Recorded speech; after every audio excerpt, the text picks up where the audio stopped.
Medyo busy po ako sa mga nakaraang araw dahil sa session na ginaganap sa Senado. Andun po tayo kasi pinag-uusapan yung flood control dun eh. Anyway, ang tanong, asan si Magnus at Hikaru?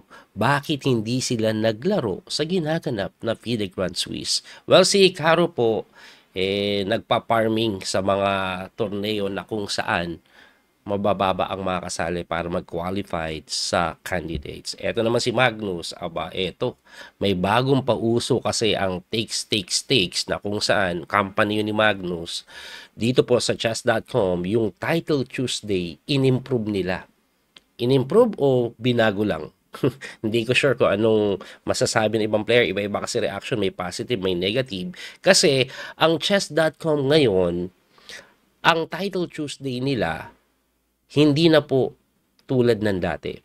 Kung dati po 2 beses sa isang araw, ginawang 1 beses na lang po sa isang araw. Pero tinaasan ng konti ang price at hindi lang yon. Ang time control binago, naging 5 minutes without increment. Tapos meron silang proctor na tinatawag. So you have to join the proctor para po siyang apps po siya na parang Zoom call na persado kang maglagay ng 2 device na camera para makapaglaro. So, lahat po ng player na sasali. Kasi nasubukan ko one time, yun na nga. Ang concern ko lang, dahil doon, naglalag na konti computer ko. Anyway, sa kakatapos lang po na Title Tuesday, eto matindi. Last round, bakbakan ang nangyari between Grandmaster Magnus Carlsen at Grandmaster Hikaru Nakamura. Si Magnus, tabla lang kailangan champion na siya. Pero si Hikaru, in a must-win situation dito para po mag-tie for first. Anong nangyari? Aba, eto po. Puti po si Magnus, ang tinira niya po ay D4 na sinagot ng Knight F6 tapos Bishop F4 London. Pagkatira ng Bishop F4, nag D5, nag E3, nag C5. Nag C3, Knight C6 yan po yung main line dito po sa London na kadalasang ginagamit. According sa engine, equal lang ito eh. Ang ginawa po dito ni Magnus, nag Knight D2 and then nag E6 lang. At pagka E6, Knight F3 na sinagot ng pawn takes. Ayan. Isa po ito sa tinatawag nilang anti-London. Anong purpose niyan? Siyempre, babawiin, magkakaroon po ng Knight H5. Ang Knight H5, ang pinaka-idea niyan, para atakihin yung bishop, of course. Pero pag umiwas yan, let's say nag-bishop dito, common na ginagawa, magbi-bishop d6. The idea is to move the knight to f4. Kasi di ba titira yan dito? Hindi ka makatalon basta-basta. Kasi magna-knight f4, hitting the bishop, hitting the pawn, mapapabalik ka, sayang tira mo. Kaya ang ginagawa po dyan kadalasan is nagna-knight to e5 eh. Ayan, may threat na ganun. Pero ito pong si Magnus, abay, wala akong pakels, bishop d3 pa rin ako. Pagka bishop d3, nag-knight f4 na nga. Tapos tinakes lang. So, ang plano niya, ibibigay niya yung bishop niya kapalit yung kabayo. May pair of bishop dito, si Hikaru. Pero yung bishop na isa, wala namang malabasan kasi nakaharang. Oh. Pag dito mo naman nilagay, nakaharang din to. So, hindi siya ganun ka-active. Ang ginawa po ni Hikaru, bishop d7 na kung saan yan na po yung novelty ng laro. Kasi dati po, ang ginawa, ibalik ko lang, maraming ginawa eh. May nag-castling, may nag-G6, may nag-Queen C7, pero yung Bishop D7 na tirada, first time pong ginawa yan.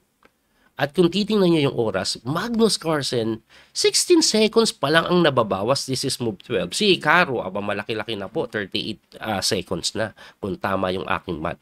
Anyway, nag-rook to E1 yan, na sinagot ng castling na nga. At pagka-castling, nag-queen to E2, and then bishop C7, umatras lang. Pagka-atras, nag-rook to D1 lang. Yun pong si Magnus. Ako, ang nakikita ko, kaya nag-rook D1 yan, kahit hindi open file, ayaw niyang matrap yung Tori dito dahil may mga tiradang posibleng umatras tapos lagay Reyna dito. At least wala na dito yung Torre. Anyway, nag-Queen E7 yan si Hikaru. And then nag-Knight B3 naman si Magnus. Hindi niya ginawa yung Bishop B1, no? Nag-Bishop D6 and then nag-Knight to E5. Wow, umaatake na kung saan sinagot ng Rook to E8 na tinirahan ng F4. Agresibo na si Magnus dito. Tumira naman si Hikaru Nakamura ng sinasabing ng engine na mali.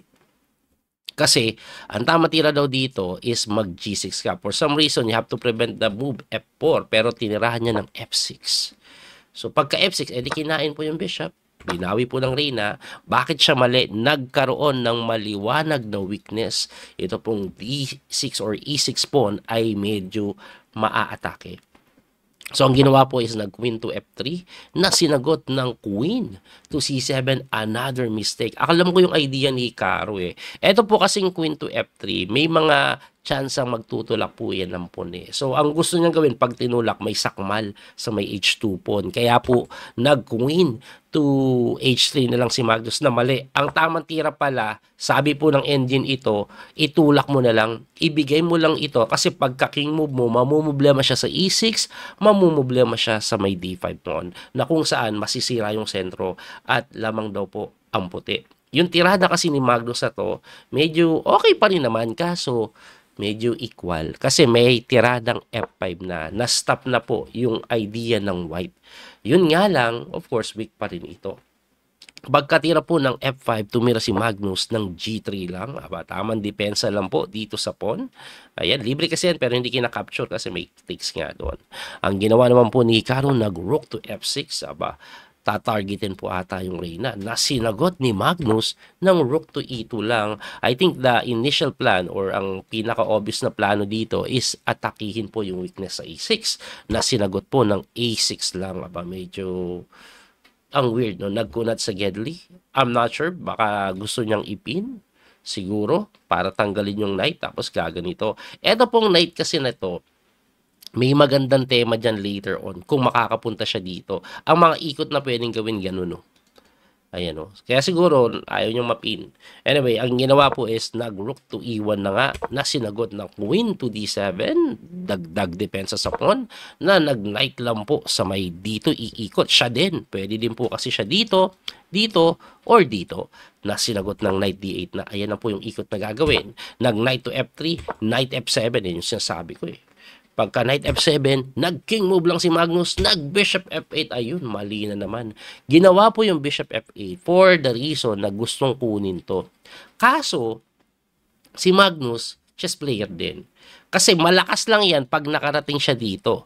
Kaso, bago pa dumating, tinirahan na ni Magnus ng number 1 engine move, which is G4. Anong meron? Hindi po siya makarating sa kanyang paroroonan doon. Kasi, may takes dito na hindi ka makapag-pawn takes, may ganun. So, yung solid knight E4 mawawala kung wala yung isang pawn sa F5. Kaya pagka G4, nag-rook H6 na lang yan. Tumakbo sa Queen G3. Mali pa nga daw. Ang tamang tira daw is Queen G2 for some reason. Pero Queen G3 is almost similar kasi kakainin naman yung pawn at babawiin mo. So halos pareho lang. Pagka takes, nag-bishop lang po sa may D6. Ito naman kasi ang kapalit ng nangyayari na G4. No? Kasi nag-G4 siya, na-weaken ito. So, ang gagawin dyan ni Hikaru, pe-pressure niya po yung pawn na yan na sinagot lang po ng F5. Ayan yung sinasabi ko. Yung kanina pa yan, di ba? Yung idea ng F5 na na-prevent because of the black F5. Pero sa pagkakataong ito, ayan, nagawa na po. Hindi po matakes yan dahil may capture doon. So, alanganin yung pawn sa may D6. Kaya sinagot na lang po yan ng knight D8 to defend. Pagka knight D8, kinapture po ni Magnus na magtataka kayo dito kasi hindi po yan binawi. Bakit po hindi binawi? Kasi if you capture with either knight or rook or this rook, may bishop po dito, mapipin po. Kaya ang ginawa is umiwas na lang. Pagkaiwas, nag-knight jump doon na sinagot ng rook to F8 at dito po, boom! Pinakain ni Magnus yung dalawang minor pieces niya, kapalit yung tore, pero okay lang kasi pagka-check po dito, takbo, capture na naman doon.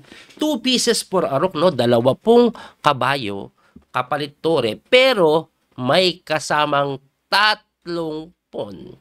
Pass pawn yung mga pawn, yan ang malamang na papatay. Kaya nga po ang ginawa dyan is nag-rook F6 para bigyan ng pressure yung pawn, pero sinipor lang, mali pa nga yung C4 eh. Tama daw kung G2 eh. Tapos saka may tulak. Pero C4 is okay. Lamang pa rin. Nag-rook sa H6. Nag-C5. Tumakbo. Hinamon. Na kung saan napatakbo kasi pag pinalit mo, automatic talo ka. Grabe yung mga pass pawn. Kaso nakain yung bishop eh. Akala ni Hikaru, may check siya dito. Pero may rook to G2 eh. Yun ang mangyayari. No? May ganito pa ko siya. Wala. Queen takes D8. Sakmal. takbo, Queen H4, o wala na, madidepensahan na po yung threat. Ayun, kaya balik tayo doon. Ang ginawa na lang ni Hikaru is nag-knight takes doon, na kung saan, bakit pinakain? Kasi, idol niya si coach. Yan yung tinatawag nilang sacrifice sabay resign. Again, yung check po dito, walang silbi. Okay, nawala yung rook G2, pero kicking mo ba lang at wala kang check dito kasi bantay sarado. Maari siguro, i-takes mo to at pag tinapsure na ganun, may check ka sa ibaba, pero winning pa rin yan, no? Pero hindi yan yung gagawin eh. Pag kinapsure mo, eto gagawin yan eh. Ayan o. Kaya Hikaru, nag-resign na lang dahil losing din naman. At ang final standing, abay, tingnan niyo po ang final standing. Tantaranan, Magnus 10 out of 11. Ayan po. May talo siyang isa kay Ali Reza lang eh. Pero in-straight niya, tinalo niya si Duda, tinalo niya si Hikaru. Grabe sa Ali Reza, naglalaro ng Grand Swiss, naglalaro pa dito at nag-third place pa siya. Si Bortnick nag-second place. Uy, nag-second place yung tinablahan ko. Si Ali Reza naman, ano nangyari sa kanya? Natalo last round kay Bortnick. Champion pala siya kung nanalo siya, no? Kasi winner over the other sila ni Magnus eh. Tinalo siya ni Bortnick. So tinalo niya si Magnus sa Black Hikaru, natalo nga lang last round, kalungkutan. At sila Duda nandyan, wala po si Wesley, di po naglalaro si Wesley. Yung mga ibang player naman na doon po sa FIDE Grand Swiss. Tapos si Fabiano Caruana, parang nagsabi siya na hindi niya na ata trip maglaro kasi nga dahil sa Proctor. Explain ko lang po yung Proctor, no? Kasi yung Proctor na yan, in order to play, you have to download. Parang apps po siya na kung saan pwede kang mag-open ng isang browser. So, i-open mo lang doon chess.com. Ngayon, yung mga tech ng chess.com, habang nasa loob ka ng Proctor, kita nila yung screen mo. Yung pinakasin mo habang naglalaro ka ng chess.com.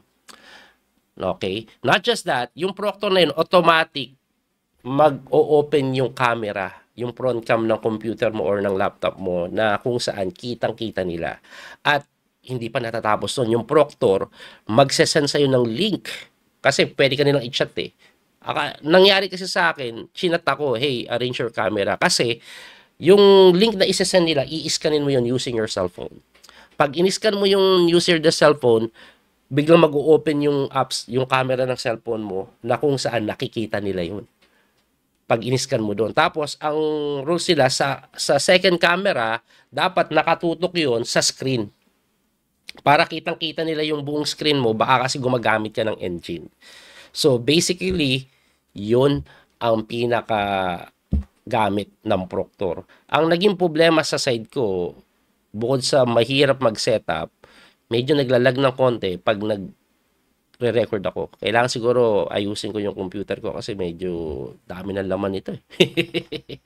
Anyway, yun na nangyayari. Tapos naging 5 minutes pa walang increment. So, lugi yung medyo may kabagalan. Pero ako, to be honest, mas gusto ko walang increment kesa sa may increment. Para at least, tanggap mo na aabot kayo sa bullet part na walang increment. Kasi pag may increment, minsan nare-relax ka pa eh. Parang nasa isip mo is, hindi, madadagdagan oras ko. Pero ang increment naman, 1 segundo lang sa chess.com. 1 segundo lang sa chess.com. Anyway, abangan nyo po yung mga susunod na video natin. Muli ito po yung Coach FIDE Master Daniel Causo. Maraming salamat sa inyong suporta. Hanggang sa muling pagkikita. Busy lang ako, punta ako Senado eh. God bless po mga kabiyahe. Don't forget to like and share, follow and subscribe. Salamat ulit sa support. Bye-bye.